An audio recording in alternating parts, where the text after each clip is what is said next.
Good evening, everyone. I now call the open committee of the whole meeting of Monday, November the 9th, 2020, back to order and remind everyone to turn their cell phones off for the duration of the meeting. Thank you. I will ask the acting clerk to provide a report concerning matters discussed during the earlier closed meeting. Yes, there was one item on the closed agenda this evening, and Council or committee is receiving a presentation regarding a request for negotiations. As that presentation has not been completed, we will be going back to a second session of closed after this open session. And for the benefit of those watching, all members of council are in attendance, either within the council chambers or on the Teams meeting. Oh, and just so everyone also knows, Councillor Carlucci declared a conflict of interest with agenda item 10D as he operates the facility in question. Thank you. You're welcome. We have no delegations this evening. And presentations, we have no presentations this evening. And public notices, we have 2 public notices, which I'll ask the acting clerk to review.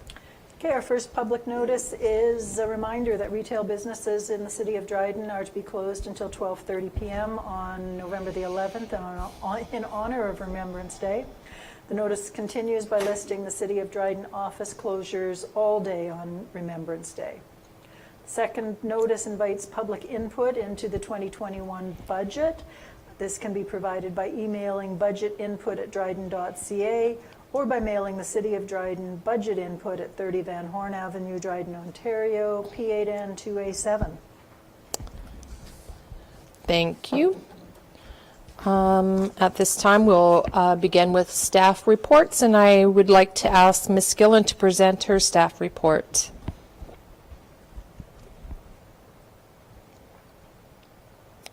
Can you hear us, Pam? Is she muted? She's muted and it appears frozen.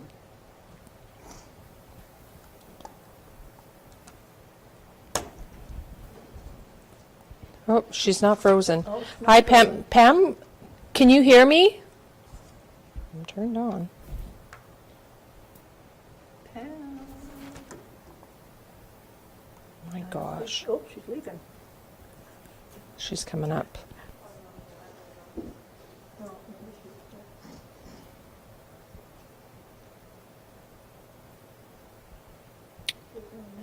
Yeah.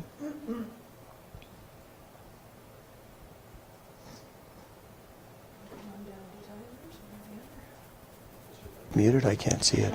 I can't. Yeah.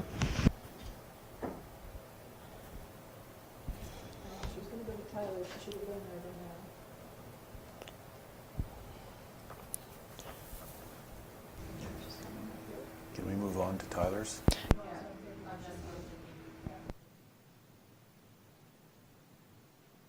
Hi, Pam, can you hear me? No. So while we figure that out, I'd like to ask Mr. Peacock to present his staff report.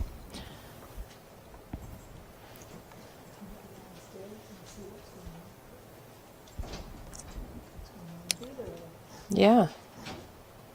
I can't. Oh my God, this is.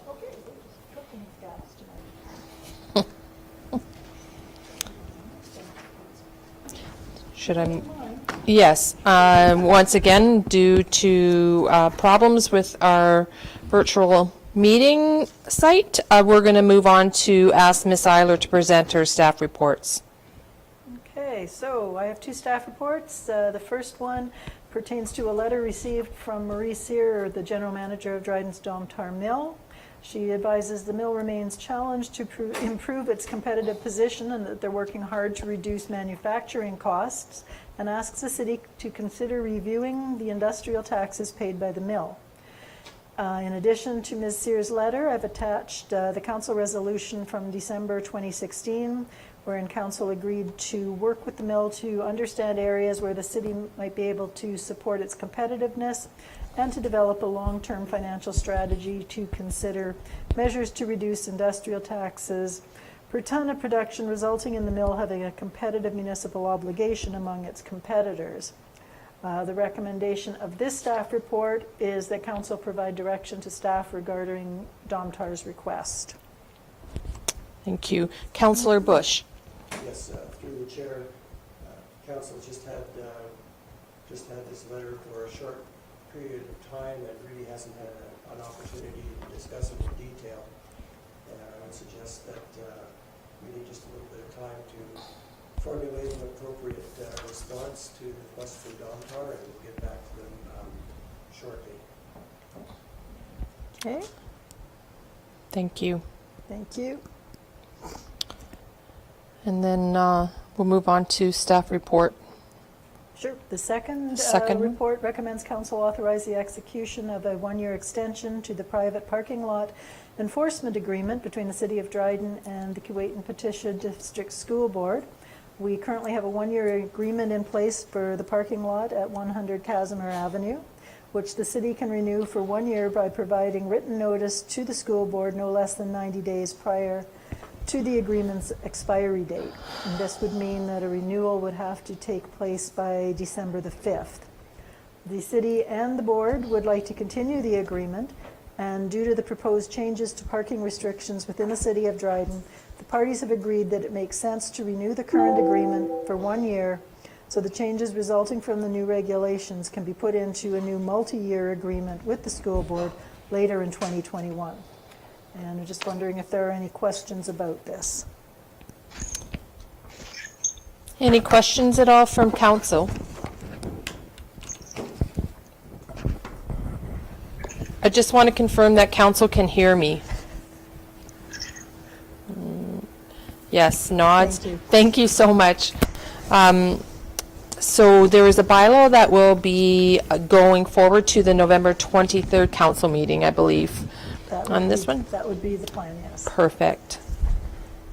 So we do have our two folks here now in person, so I'd like to ask Ms. Skillen to present her staff report. Thank you. The Building and Planning Department was asked to basically explain the existing process for change of use with regards to downtown commercial zoning. This report specifically talks about that zone relative to what we standardly do in the department. So a change of use permit is very similar, virtually identical to a building permit. The only difference being that a change of use permit is specifically for that purpose. Whether there are renovations that are required as a part of it, or whether it is strictly for moving from commercial to residential to industrial, we'll kind of throw those out there. Although we assess it from the Building and Planning Department with respect to a hazard index. So in this specific type of change of use, when you're going from downtown commercial to residential, or a commercial building in general to residential, it gets assessed for any compensating construction that may be required in order to protect it as a residential use. All of that is then assessed, provided for, and analyzed at the plans review process. If it doesn't require any kind of compensating construction in order to change its use, then really that's exactly what it is. You're asking permission, providing the exam of any particular plans or any particular purpose, and then we would assess it the same way. If nothing is required, change of use is granted, but the permission, the knowledge, what happens comes through our department. So I'll kind of just go back to the report itself that kind of speaks more specifically to this. So as an authority of the chief building official, a building permit is necessary when a property owner wishes to construct, renovate, demolish, or change a use. So as part of the building permit or change of use process, the application for proposed construction must comply with the building code and with any applicable laws. The zoning bylaw being one of those examples of an applicable law. So as a part of a building permit process, much the same as a change of use, I would consult our official plan, I would consult our zoning bylaw, and I would consult the Ontario Building Code. The zoning bylaw itself always talks to permitted uses, setbacks, lot coverages, things like lot area, landscape spaces, but it also talks to permitted uses. So I went through and looked at our history in the past 10 years for the downtown core of the city of Dryden, specifically stopping from Earl to Van Horne Avenue and then Queen Street to Albert Street. In the past 10 years, a total of 5 properties had been converted from commercial to fully residential. As a part of those processes, they would have went through this kind of analyzation. They would have went through the zoning bylaw, they would have went through official plan review, and then they would have had to undergo the Ontario Building Code plans examination. In the zoning bylaw, it specifically, at this point in time, has a section in it where it says, where a building is used for residential purposes, not less than 20% of the street front portion of the first floor of the building shall be used as a common area within the building and not as an exclusive residential use. The paragraph allows both the main and the upper stories to be used for residential so long as the front-facing portion of the main floor devotes 20% of the floor area to a common use. Currently, our official plan also states multi-unit residential development and condominium development shall be encouraged through infilling and intensification in the downtown core.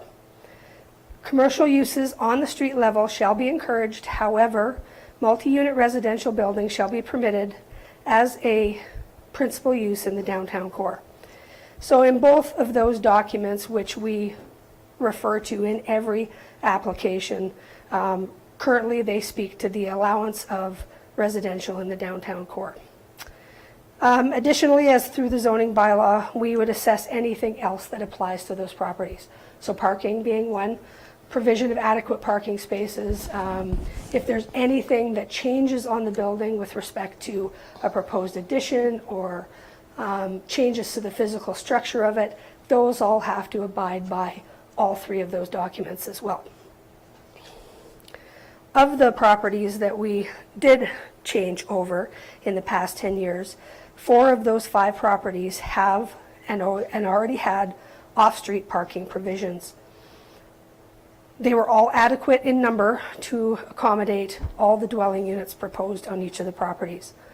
The last property had 2 apartments that were already existing in the upper story, of which 1 off-street parking stall existed. So the addition of the new dwelling unit on the main floor, together with the already existing second story residential unit, did not have parking provided for it. So we really added 1 more space of off-street or on-street parking for that purpose.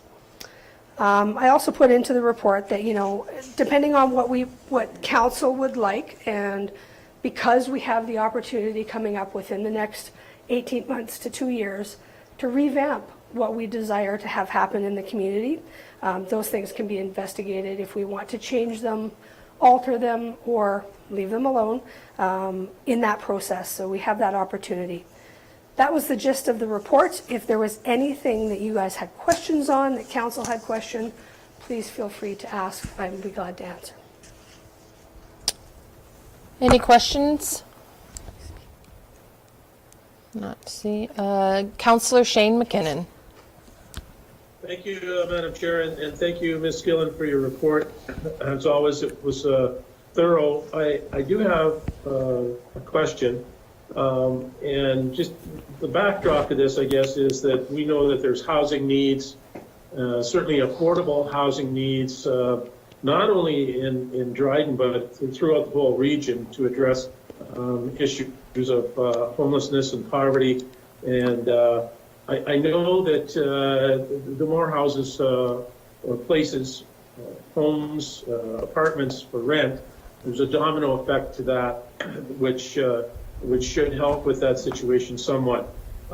In your capacity, have you issued any building permits in 2020 that, in your opinion, would mitigate our issues with homelessness? In 2020, there was no particular development or multi-residential development or even a single apartment addition done that was specifically targeted for any low-income or affordable housing opportunities. There are lots of discussion that is up and coming, but for 2020, I would say that no, we have not had that addition. Thank you. And I'm not suggesting for a second that the downtown area is restricted to affordable housing. I'm simply saying that the more availability of units throughout the community, the bigger the domino effect and easier to find places to live. But thank you very much. Any other questions? Councillor Bush. Yes, thank you, through the chair. Thank you, Peter, for your report, man. It was something that we've been looking for, just to get background information. I do have a couple questions and some comments that I'd like you to comment on. The 20% common area, is that number in place for the past 20 years, or has that changed?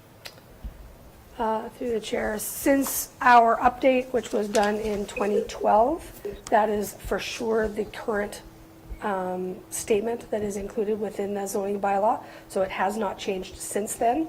I have not analyzed our zoning bylaws before that to know if that was a new addition or not. Okay, thank you. Second question, some of these questions predate you, so you're not directed at you as much as you're now the person who can provide the answers. For sure. Sorry, Norm, we can't hear you. Can't hear you, Norm. How's that? Better? Okay, so in terms of the intent of the downtown commercial zone designation, we talk about residential and residential units being allowed, and I think we all know they're there, and some of them have been there for decades and decades. But in terms of the intent of the downtown commercial zone designation, really, what's that designation there for, from a building and planning perspective? If you look at the permitted uses sheet that accompanied my staff report, it does have the provisions for the downtown core itself. So ultimately, the downtown core, I would say, predominantly has a commercial intent behind it, absolutely. Through the nature of the downtown cores of small communities like ours, that residential aspect has always been present on that second floor level. And I think that's recognized as kind of standard practice. But if you do look in the downtown commercial zone as we have it laid out today, there are a couple in there that are specific to things like apartment dwellings. So for example, if we were to replace a building in the downtown core that currently exists with a new development, that development can be an apartment dwelling type unit. The intent, as per kind of the wording of the zoning bylaw and the intent of our official plan, is that we are trying not to take the nature of the commercial enterprise from the downtown, but to incorporate the ability to have both.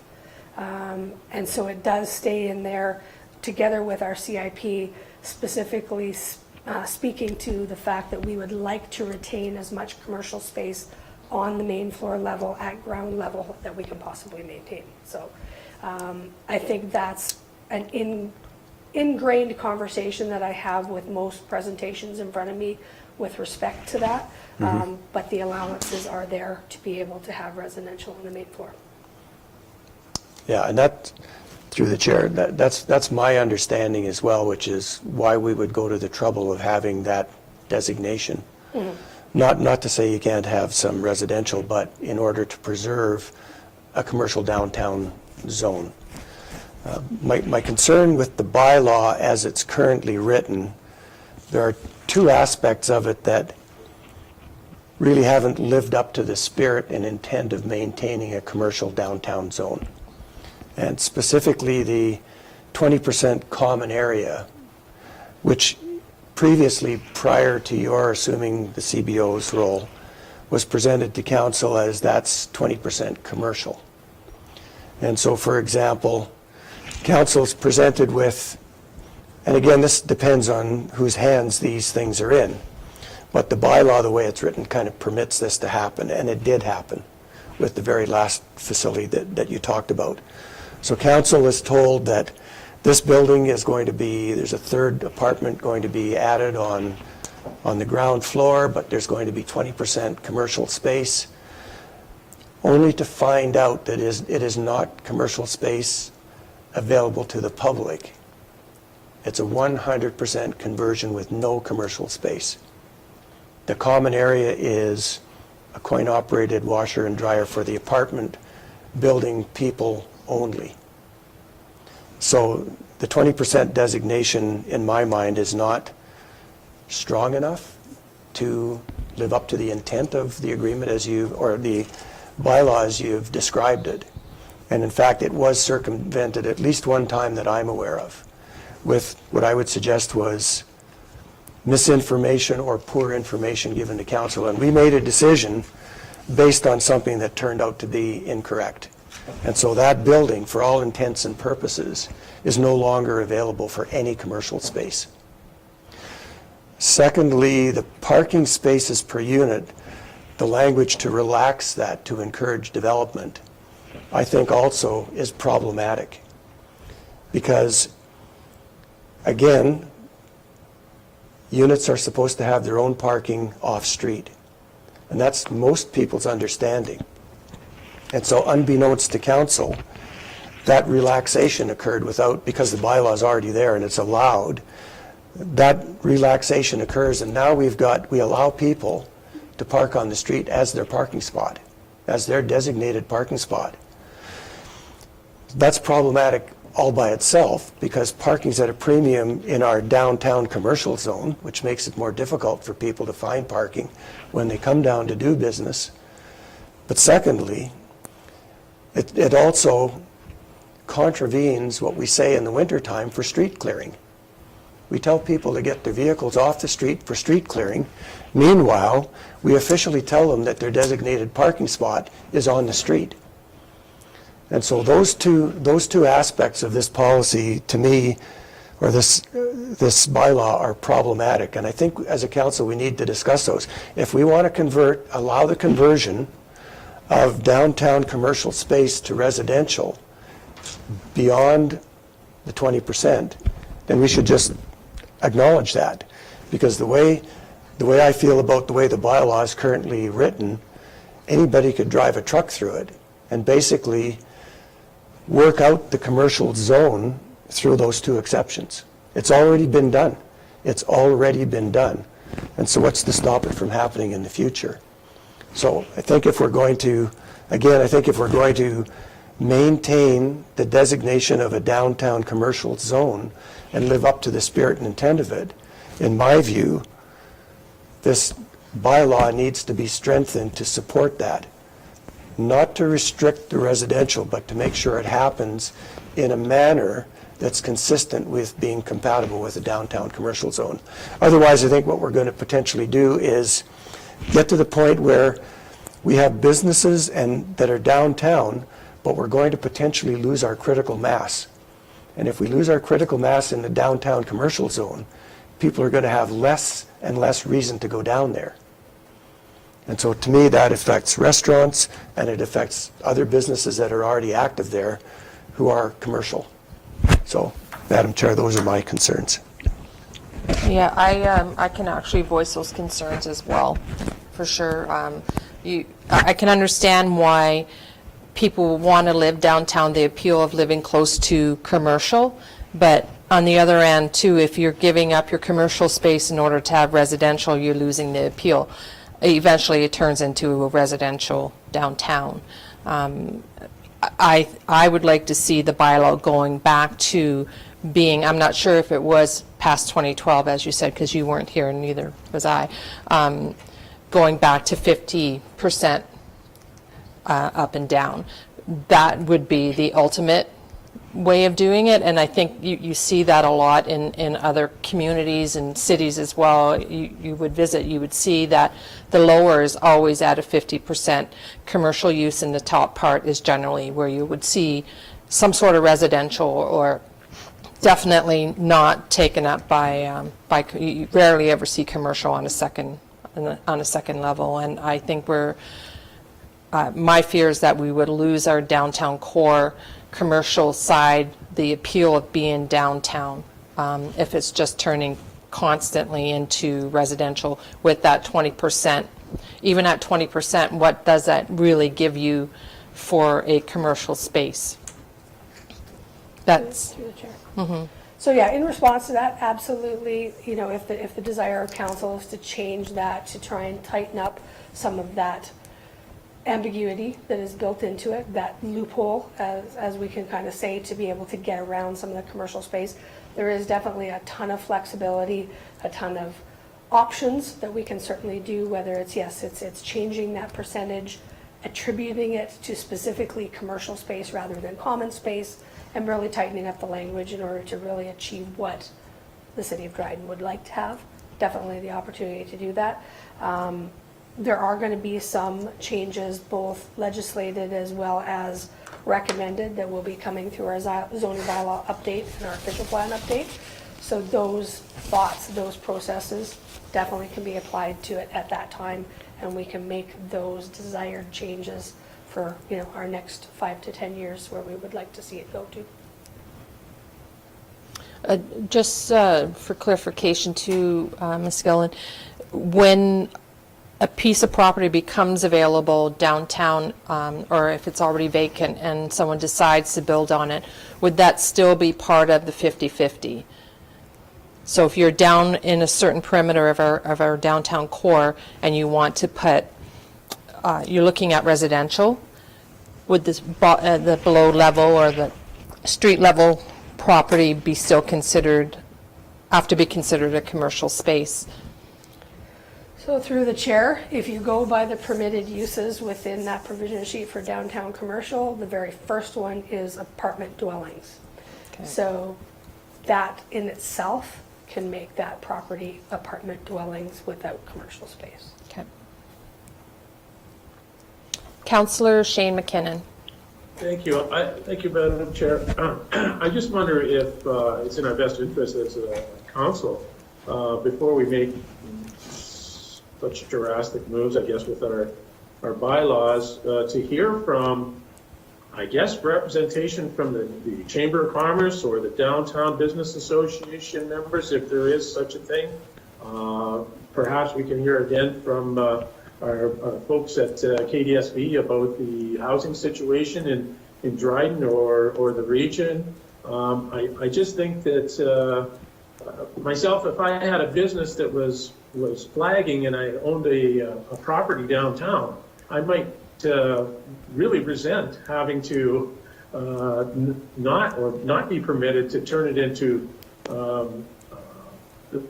residences under this bylaw now, rather than putting plywood on the windows and closing up. So I think it's something that we should really hear from those concerned with it, not that we aren't as a council. But I would feel uncomfortable passing or altering a bylaw to change the face of our downtown without having that knowledge in hand.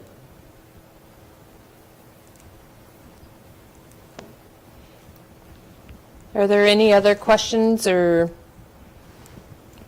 concerns?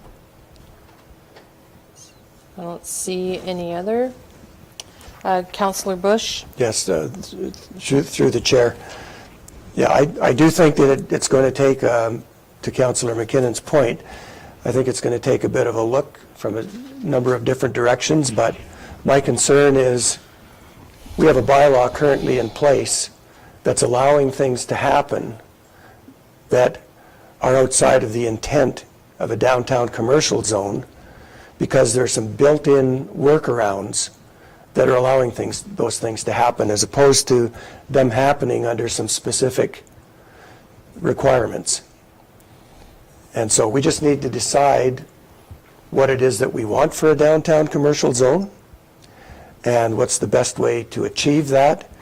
And getting other businesses' perspectives, I think, is important, because I've heard the opposite from businesses who are concerned that some people are taking away commercial space downtown. So if somebody wants to open up a coffee shop or a boutique thing or some other specialty place, it's becoming more and more difficult to find those opportunities. So somewhere there's a balance. I think as a council, we just need to figure out what the right balance is and to put the right bylaw in place that doesn't have a bunch of workarounds in it, but that really ties it together in a way that everybody can understand, both at the city and council level, but also at the business owner level. Because I have to say, I don't appreciate being told that a building is going to be converted to 20% commercial in these chambers, only to find out that it's 100% residential, and this workaround was not discussed for what it was. In fact, it was basically described in a completely different manner. So those things can't happen going forward. And again, that's got nothing to do with the current CBO. And I agree. I'll give you one instance.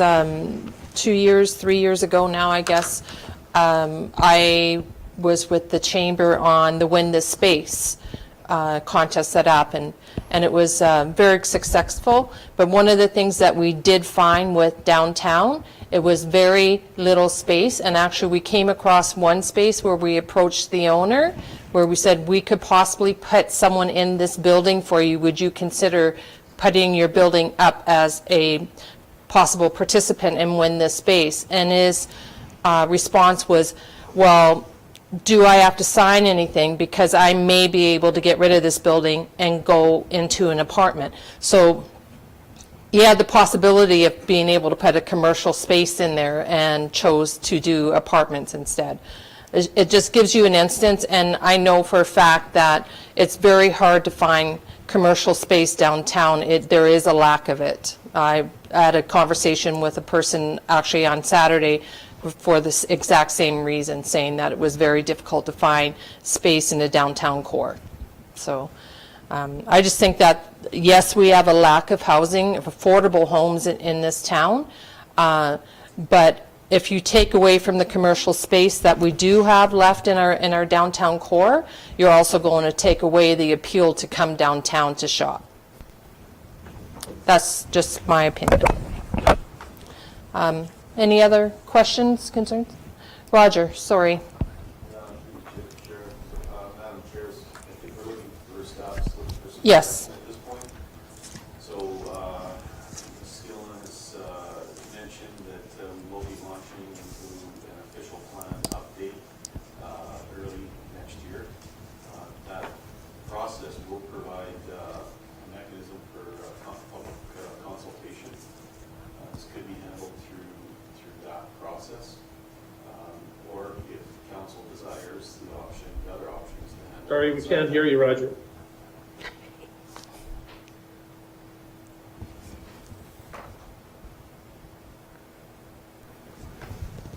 How's that?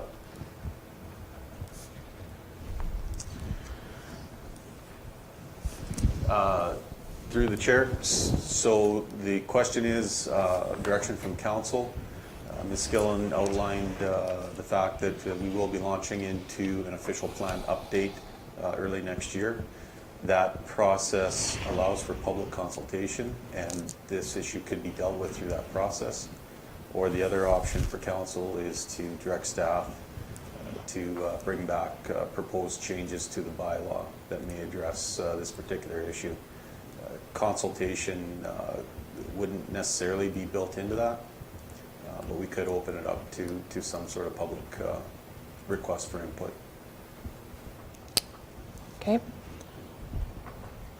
Any questions, concerns, gentlemen, on the wall? Councillor Bush? Through the chair, Roger, what would be your preferred approach? Through the chair, I would like to see this dealt with through the official plan update. It's a lengthy process, the overall official plan update, but we will be launching into it soon in the new year. I would be okay with that. Yeah, and how long is like it, 2 months, 3 months, 6 months? How long is that process generally? Through the chair, the official plan has to be updated first, but can be updated with those projected thoughts in mind. The zoning bylaw then starts after that process. So we're talking about going through the majority of 2021 and then into 2022 to complete the process. Is, So, to me, that sounds reasonable. Like like Roger has said, that it is a lengthy process and we want to do it correctly. So I would be all right with that. My only fear is that things may happen up until that plan is done. So through the chair, I offer that as definitely the preferred route for us to go, only because it takes into consideration our community as a whole. So we tailor the official plan to meet our requirements, and then the zoning bylaw that speaks to the official plan, and they work together. Much like the issue we have tonight, they are speaking together. They're just not speaking with the intent that you would like to see. So that can get changed, and that happens as a comprehensive audit and update of those two documents. Now, having said that, there is the option to investigate a zoning bylaw update independent of that and specifically look at that issue. But we are talking about a lengthy process because both the official plan and the zoning bylaw have to be updated specifically to that issue, which doesn't leave us any less time. Right. Go ahead. through the chair, yeah, I'm comfortable with putting the right process in place to deal with this. Having said that, I am concerned about putting more parking out, designated parking spaces out on the street, which again contravenes our snowplow removal, for example. So is there a way in this intervening period to take a more comprehensive, harder look at what in fact the 20% commercial space is in an application between now and when that process is finished, and to put a bit of a moratorium on providing more on-street parking designated spots until that process is completed? Again, I think it's highly in conflict with the bylaw we already have for snow removal, as an example. So is that possible without compromising the current bylaw? So through the chair, yes, I believe it is possible. Am I 100% on that answer? No, it would have to be reviewed if we made such a specific change within the zoning bylaw, as long as it does not contradict another of similar within the official plan, because then it goes against Planning Act policies to do that. So we would really have to probably be very specific on our terminology to make that update without having to go through a larger process. So, go ahead, Roger. Through the chair, maybe the chair could give staff a bit more time to research this in more detail. That I would agree. Probably be the best path forward for now. Any questions before we move on? Not seeing any, so I give direction to our CBO to pull some more information together and come back. Thank you. Okay, next on our list is, I'd like to ask Mr. Peacock to present his staff report. Thank you. Can everyone hear me okay? Head nods, okay, we're good to go. Good evening, everyone. Thanks for the opportunity to present this evening. I have a brief report here. Recommendation the council provide direction to staff regarding the level of support they wish to provide to Timberland Estates Community Improvement Plan application. So we received a completed application on the 20th of October. The application is for building, planning, demolition, and landfill fee grant, as well as a tax increment equivalent grant. Under the discussion tab, this really just goes through in detail the current tax levy that has been assessed or been, MPAC has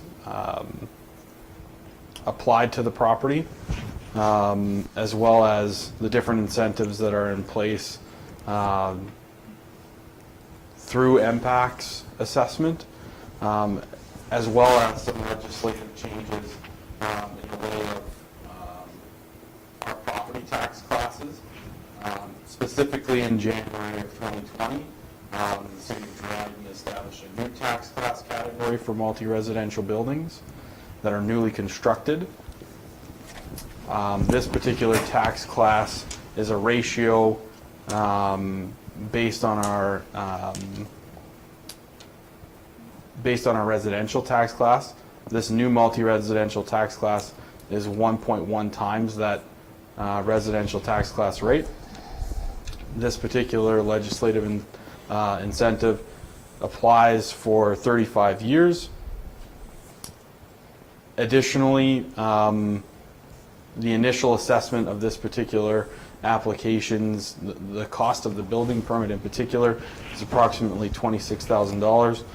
Based on the application that was, or the previous building permit, I should say, issued by Dryden's chief building official, assuming that this building would be built and designed in a similar fashion, and as per the staff report, you can see in the attachments that for all intents and purposes the building is very similar. What we're here to discuss tonight is really what's in place currently, how the property has been assessed thus far, and to what extent council would like to provide support should they approve the application, and then ultimately for me to communicate that back to the management and ownership of Timberland Estates. Thank you. Any questions?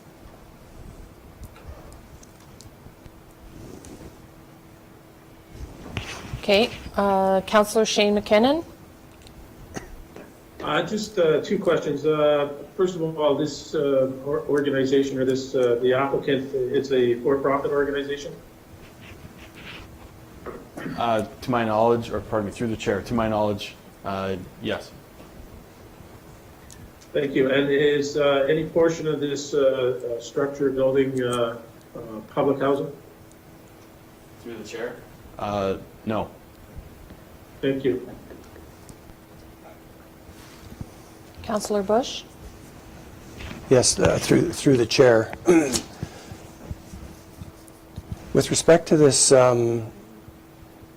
application, it appears to me that there already are some pretty significant built-in incentives through the existing processes today.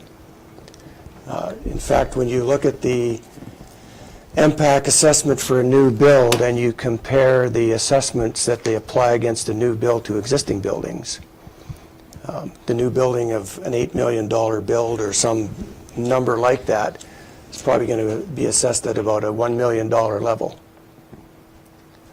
And so to pay $18,000 of taxes on an $8 million building brings it down to the level of, you know, maybe twice as much as an expensive home in Dryden, and certainly very close to buildings that are built with a different structure, but that may be worth $1 million and assessed at $750,000. So there's already a huge built-in assessment incentive through MPAC. In addition to that, for the second building, the property is already owned by the people building it. So there's no property to buy. It's already purchased. So the property is free, essentially, for the second building. There's already a built-in incentive through MPAC. So those two issues by themselves make me very reluctant to put another incentive on top of built-in incentives. And so that makes no sense to me. You'd be charging them taxes less than, in some cases, a single unit dwelling in Dryden for a 24-unit apartment building, which makes no sense to me. So that's on the taxation size. I don't personally support that because of the built-in incentives. Secondly, on the building permit piece, my understanding from the building permits is that they're based on a fee schedule, and subsequent inspections to the CBO, are they charged back to the owner, or are those basically borne by the city? Through the chair, the inspections are all built into the initial building permit fee. There's no additional inspection fees. Okay, thank you. So, so for us to waive building permit fees for a private enterprise, when the city's going to have to incur costs on its own for subsequent inspections, again, makes no sense to me. And so how would we justify waiving these building permits and then denying other people coming forward, whether they're building a single-family residence, a duplex, or some other complex? And so I understand there's a CIP process, and people can certainly apply to it, but in this case, given the nature of the development, given the incentives already in place, and given the fact that they already own the property, I personally don't support this particular application. That's my view, Madam Chair. Thank you. Any other concerns? Not seeing any. I'm in agreement with Councillor Bush on this one. When I read the report on it, I feel that we have done been more than adequate in helping out this company, and feel that I'm not in agreement with this application for CIP. So I'm getting a nod, just getting nods up on the screen. So direction to Tyler would be to essentially deny this application. Is that what you're asking for, Tyler? Like the direction is to either accept it or to turn it down. And by the nods up on the screen, it's pretty quiet up there. I would say the same. Go ahead, Roger. Through the chair, just to clarify the direction, so yes, part of the direction is for council to either approve the application or deny the application. If council approves the application, then the next ask from staff is to what financial level, because council can set the level that of the incentive that's provided. So if that's council's decision to deny the application, then that will suffice for direction, if that is council's direction at this time. That is mine. I'm not hearing. Can council speak on this? Go ahead, Councillor Carlucci. Yeah, I totally agree. Don't we deny it? Thank you. Councillor Shane McKinnon. Agree to deny it. Thank you. And Councillor Marty McKinnon. Agree to deny it. Thank you. And Mayor Wilson. Is he there? Yeah, I'm not in favor of it either. Thank you. Councillor Bush. Madam Chair, just for public consumption as well, I just want to make clear as well that council did make an accommodation on the sale of the property. And back in the day, the city was originally holding out for the assessed value of that property. And council made the decision to put that property up for sale and accept the market price for the property, which was significantly below the assessed value. And so we did that in support of selling the property to the proponent at the time. So we did take less than the assessed value to help stimulate the original development. Thank you. Oh, he's down in the corner. I'm sorry. Councillor McKay, I am sorry. You're a tiny dot on the screen tonight. Yeah, I don't support it, but I do feel like I don't support it. Okay. Thank you. Is that good enough, Tyler? Through the chair, thank you for the feedback, and I will be summarizing our conversation and communicating with the developer. Thank you so much. Thank you. Oh, sorry. Okay, so moving on, for notices of motion, we got a little backwards here, didn't we, Allison? Did we miss anything? So we did the private parking, okay. So we're back to notices of motion, and seeing that we have no notices of motion this evening, we're now on to announcements, and I'll start with the very top, Councillor Shane McKinnon. Thank you, Deputy Mayor Price.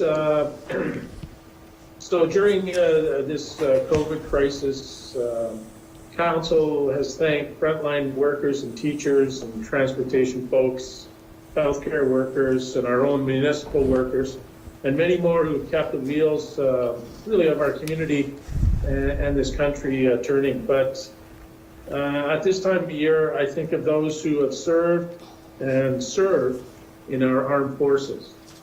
And I think of my own father, who carried a Bren gun halfway across Europe at the age of 18. And I think of the courage of all those who have served, and I think of why they have served.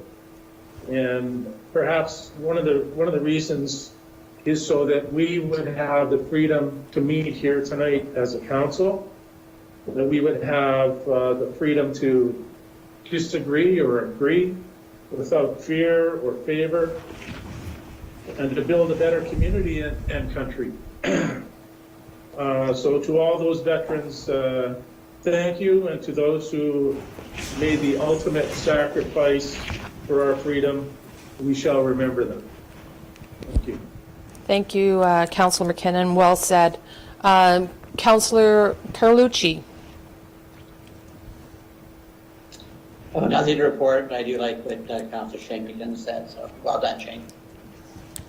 Thank you. Councillor Marty McKinnon.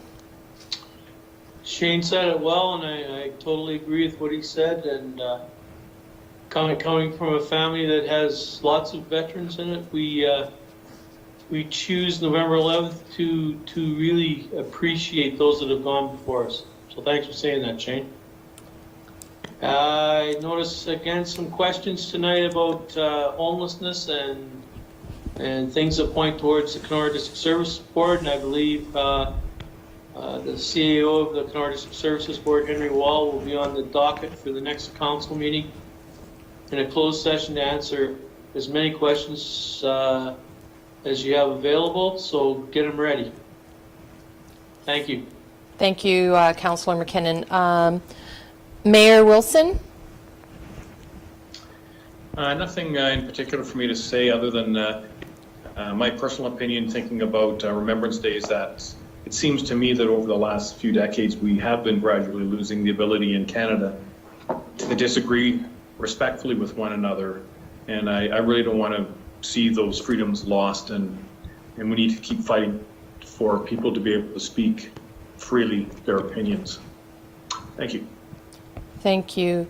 Councillor Bush? Well, thank you. I'm going to restrict my comments to Remembrance Day as well, and Councillor McKinnon spoke very eloquently on it, and my recollections and recognition really are to my own two parents, who both served in the military in the Second World War. My mom was a sergeant in the Army at 18, which probably explains some of my upbringing. And my dad was on a landing craft on D-Day, bringing soldiers over to Europe and facing all that they faced on D-Day. So I've had a long appreciation for my parents and many of the other veterans in town who they got to know when they moved to Dryden. And, I think we can only imagine their sacrifices, but from my perspective, we just need to take the appropriate time on November 11th and remember them for all of the reasons that Councillor McKinnon spoke to earlier. Thank you. Well said. Yes, I would like to also bring up Remembrance Day. I just had my auntie in Newfoundland post on her Facebook page, which is how we communicate back and forth nowadays. All of the family members that have been either in starting, I believe, from World War I. I had this conversation with Tyler today, going all the way up to the present. I've got several cousins that have been in Afghanistan to Iraq. I've lost good friends in Navy SEALs. My great-great-grandfather was in the war, as well as his twin brother. One ended up in England, the other one broke his leg and ended up in St. John's, and not going any further, but I do have, which is how I end up with family now in England and Ireland. For them, I am truly 100% grateful that they served for us so that we can be here to do this. The other thing that I wanted to bring up was the